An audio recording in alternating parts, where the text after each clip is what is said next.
Hello friends, నమస్తే. Computer కోర్సులు చదువుతున్నారా? ఏఐసిటిఈ ఇచ్చిన కీలక హెచ్చరిక ఇదే. దేశంలో వేగంగా అభివృద్ధి చెందుతున్న computer science, artificial intelligence AI, data science, cyber security, AI and machine learning వంటి ఎమర్జింగ్ టెక్నాలజీ కోర్సుల్లో బోధనా విధానం తక్షణమే మార్చాల్సిన అవసరం ఉందని అఖిల భారత సాంకేతిక విద్యా మండలి అంటే ఏఐసిటిఈ హెచ్చరించింది. ప్రస్తుతం కొనసాగుతున్న సంప్రదాయ బోధన విధానాలతో విద్యార్థులకు పరిశ్రమలు కోరుకునే నైపుణ్యాలు అందడం లేదని, దీంతో కోర్సుల ప్రాముఖ్యత, విద్యార్థుల ఉపాధి అవకాశాలు ప్రమాదంలో పడే అవకాశం ఉందని స్పష్టం చేసింది.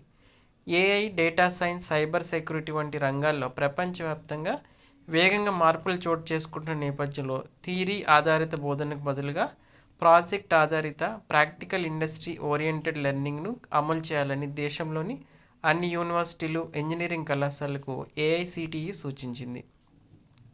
అయితే ఏఐసిటిఈ ప్రముఖ ఐఐటీలతో కలిసి computer science, CSC, cyber security, data science, AI and ML కోర్సులపై నిర్వహించిన అధ్యయనంలో ఆందోళనకర అంశాలు వెలుగులోకి వచ్చాయి.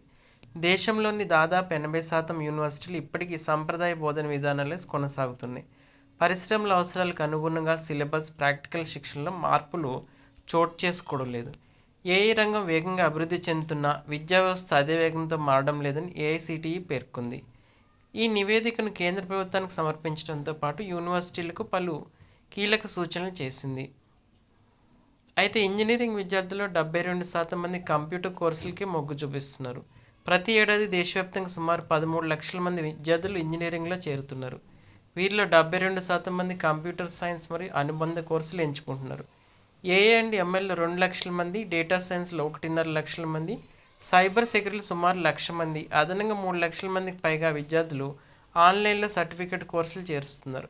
మొత్తంగా 8 లక్షల మందికి పైగా విద్యార్థులు ప్రతి ఏడాది కంప్యూటర్ సంబంధిత కోర్సులను అభ్యసిస్తున్నారు. అయితే ఉద్యోగాల్లో విజయవంతమవుతుంది కేవలం 9% మంది అని ఆందోళన వ్యక్తం చేసింది. అయితే ఇండస్ట్రీకి అవసరంగా ప్రాక్టికల్ నైపుణ్య శిక్షణ కూడా అవసరమని ఆదేశాలు జారీ చేసింది. Hello friends.